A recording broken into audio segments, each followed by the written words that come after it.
জয়গুরু বন্ধুরা, তোমাদের সাথে একটা কথা শেয়ার না করে না মনটা কেমন একটা ছটপট করছিল। তো সেই জন্য তোমাদের সাথে একটা কথা শেয়ার করতে চলে এলাম। সেটা হচ্ছে, আসলে হয় না যে ভালো কিছু হলে মনে হয় যেন সবার সাথে শেয়ার করি। তো এটাই একটা আর কি জিনিস, যে এটা আজকে আমার সাথে হয়েছে। তো কালকে আমি যখন পার্লারে গেছিলাম হেয়ার কালার করতে, তোমাদেরকে মানে আমার ইউটিউবের এটা ভিডিওটা আজকে ছেড়েছি, যে কালকে আমার হেয়ার কালার করতে গেছিলাম। তো সেখানে মানে সেখানে যখন গেছি বা এসেছি, আমার গাড়ির কন্ডিশন ভীষণ খারাপ ছিল, ঠিক আছে। তো গাড়ির ব্রেক কাজ করছিল না, গাড়ির চাকাতে হাওয়া ছিল না। সেই অবস্থায় আমি প্রায় মানে সামাসি, আমাদের এখানে হাওড়ায় যারা থাকো তারা চেনো সামাসি পার্বতী। তো ওই সামাসি থেকে প্রায় ধরো মোটামুটি কত বলবো, 5-7 কিলোমিটার তো মেবি হবেই অ্যাপ্রক্স।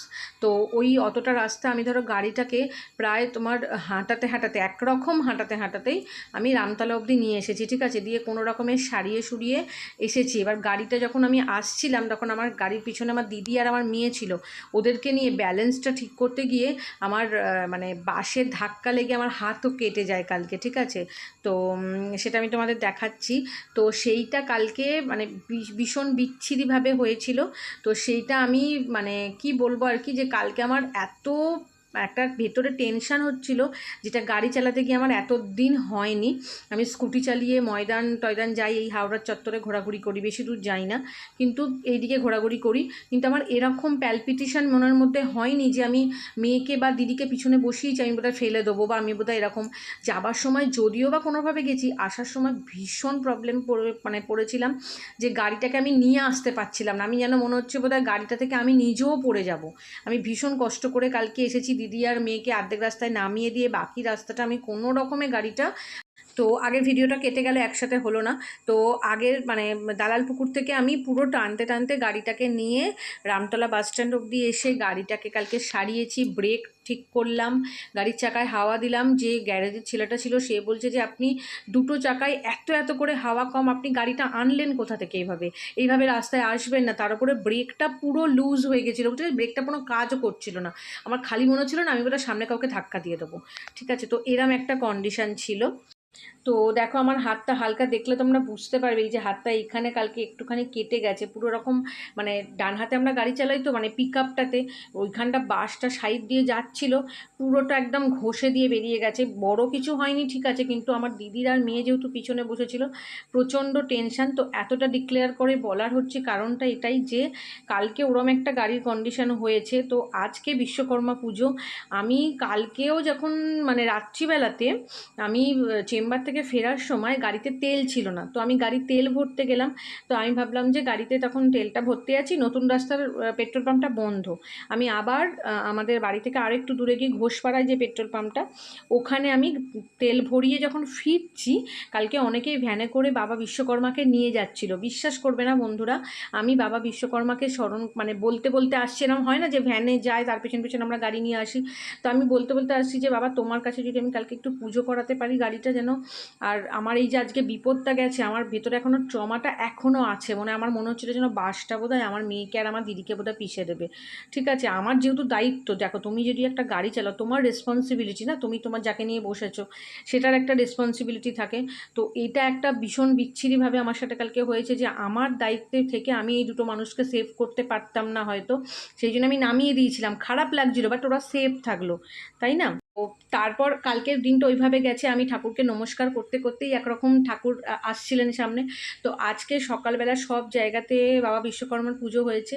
আমি সকালবেলা উঠে গাড়িটা ধুয়ে, গাড়ি মুছে একদম চকচকে করে বাড়িতেই গাড়িটাকে বাইরে দাঁড় করিয়ে রেখেছিলাম। তো আজকে আমি বিকেলবেলা, বিকেলে না, এই 1:30 নাগাদ আমি মেয়েকে নিয়ে আজকে ময়দান গিয়েছিলাম। তো সেই ভিডিওটাও তোমরা আমার ইউটিউব চ্যানেলে গেলে, সোনাতিথি সংসারে গেলে তোমরা দেখতে পাবে। আমি আজকে বিকেলবেলা ময়দানে গেছিলাম। তো মেয়ে আমাকে বলেছিল মা গাড়ি নিয়ে চলো। আমি বাজার কলকাতার ওখানে গাড়ি রেখে আমি অন্য কাজে গেলে সেখানে সেগুলো করি, কিন্তু আজকে না আমি সেই সাহসটা পাচ্ছি না। কোথা থেকে আমার একটা মানে কি বলবো, আমার কনফিডেন্স, ল্যাক অফ কনফিডেন্স হচ্ছে যে আমি কোথায় যেতে পারবো না।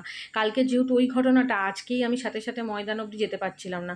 তাই মেয়েকে বললাম আমি কিছুতেই যাব না, মায়ের বাড়ি একটু দরকার ছিল, দিয়ে মায়ের বাড়ির সামনে গাড়ি রেখে আজকে আমি টোটো করে গিয়েছিলাম, ঠিক আছে। তো এবার ওখান থেকে ফিরেছি, ফিরে যথারীতি আমি ডিউটি গেছি। কিন্তু ওই দুপুর থেকে আমি চেষ্টা করছি গাড়িটাকে একটু পুজো করানোর জন্য, যে আজকে বাবা বিশ্বকর্মার দিন, পুজোর দিন, যদি গাড়িটাকে একটু পুজো করাতে পারি। তোমরা ভাবতে পারবে না, আমি সেই যে দুপুরবেলা যখন থেকে বেরিয়েছি, ধরো সকালবেলা তো টাইম পাইনি, ঘরের কাজ কর্ম, আমি জানি গাড়িটা নিয়ে যখন বেরোবো কোথাও না কোথাও পুজো করিয়ে নেবো।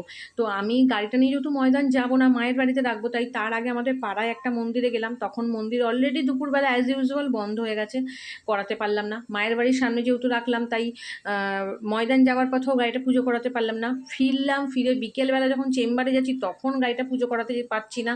যে কোনো মন্দিরেই যাচ্ছি, এখন সন্ধেবেলা কোনো পুরোহিত মশাই নেই মন্দির থেকে, সবাই আসলে সারাদিন সবাই পুজো আচ্ছা করেছে, সবাই বেরিয়ে গেছে। তো মানে আমার খালি হয় না যে, মানে আমার এই ভিডিওটা করার উদ্দেশ্য হচ্ছে যে তুমি যখন মন থেকে কিছু চাইবে না, একদম মন থেকে, তোমার সেই কাজটা সাকসেসফুল হবেই হবে বন্ধুরা। মানে আমি সারা সন্ধে চেম্বারে শুধু ভাবছি যে আজকে আমার, কালকে এরকম একটা বিপদ গেল, আজকে আমার গাড়িটা নিয়ে আমি একটুখানি পুজো করাতে পারলাম না, আমি একজন ঠাকুরমশাই পেলাম না। তোমরা বিশ্বাস করবে না, আমার চেম্বার ছুটি হয়েছে আজকে, আমি চেম্বার থেকে বেরিয়ে আমি মন খুব ভীষণই খারাপ যে এতটা রাত্রির হয়ে গেছে, 9টা 15-20 বাজে, আমি কোনো জায়গায় আর পুজো করাতে পারলাম না, আর বোধহয় আমার গাড়িটা পুজো করানো হলো না। তো সেইটা ভাবতে ভাবতেই প্রায় একটু মনটা খারাপ হতে হতে, নিজের মনেই ভাবতে ভাবতে আসছি। তো আমাদের যে রেল গেটে, মানে সেকেন্ড গেটের এখানে তোমার একটা গ্যারেজে তখন পুজো হচ্ছে, মানে আমি গাড়িটা নিয়ে জাস্ট রেল গেটে দাঁড়াচ্ছি, হঠাৎ করে কানেতে না ওই যে কাঁসর ঘন্টার আওয়াজটা এসেছে। আমি ভাবলাম কী হলো, এখন কোথায় পুজো হচ্ছে, মানে এটা সত্যি আমার, মানে আমি এখন বলছি আমার মনে হচ্ছে আমি হাউ হাউ করে কাঁদি যে আমার মানে বাবা বিশ্বকর্মার আমার প্রতি এত দয়া।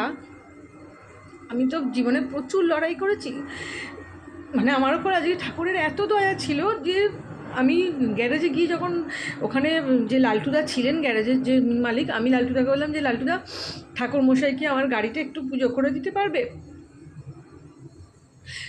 তখন বলছে কি জানি, আমি তো সেটা বলতে পারবো না, এত দেরি হয়ে গেছে এমনিতেই।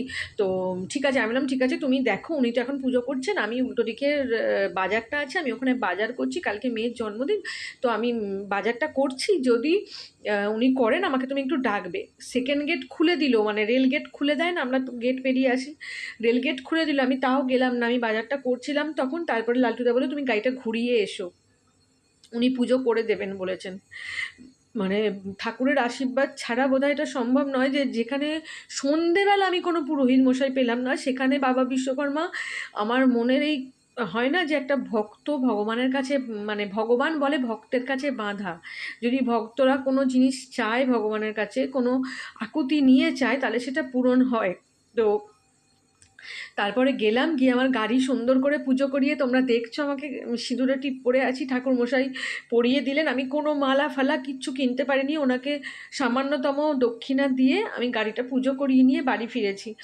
তো আজকের দিনটা আমার কাছে খুব স্পেশাল, কারণ আজকের দিনটা আমি মানে বাবা বিশ্বকর্মার কিচ্ছু করিনি, তা সত্ত্বেও ওনার এতটা দয়া আমি পাবো আজকে, সত্যিই আমি ভীষণ খুশি।